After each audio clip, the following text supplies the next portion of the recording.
So what's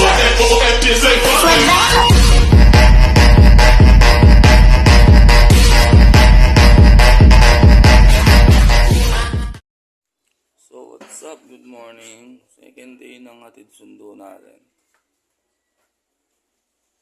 Yan. Umaga. Si Perry nandun nakaabang.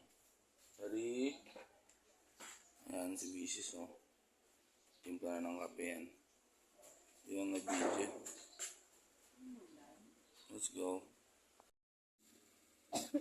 Hey, let's go, mami.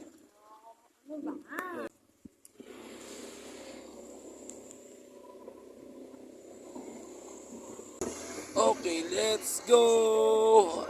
Day 2 ng ating serye natin. Ride safe sa lahat.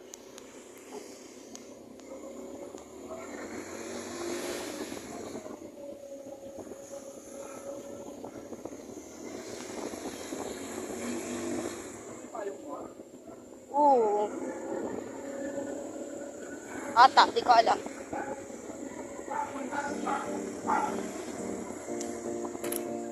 So ayun, good morning mga kagala. Yay na kami ni Tasha. Kahapon nag-shoe boulevard tayo. Dito tayo ngayon sa 9 de Febrero to bagong kalsada rito. Dati puro bahay dito. Inayos na silipan yung para madaanan. One way po yan. Labas niya palengke na. So, sino gustong bumili dyan, mamili dyan. Mura mga paninda dyan. Yan, tawid na kami dyan. Diretso lang kami. Sa punto na yan, pinapangaralan ko na siya kung ano kailangan niya gawin. Kaya lang, hindi ko lang alam kung nakikinig.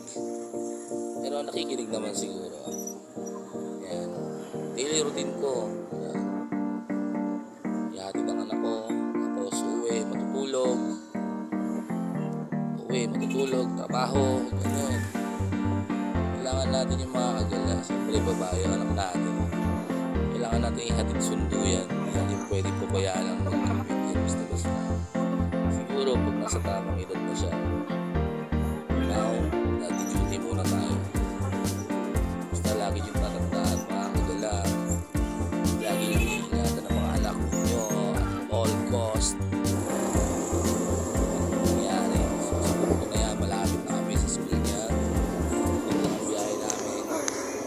Pambon na rin yan mga kagala. Hindi na lang.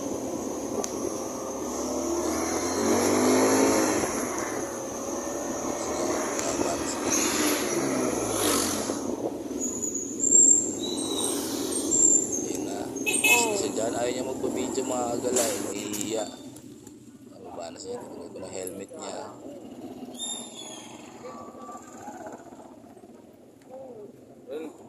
Gusto mo tambon na?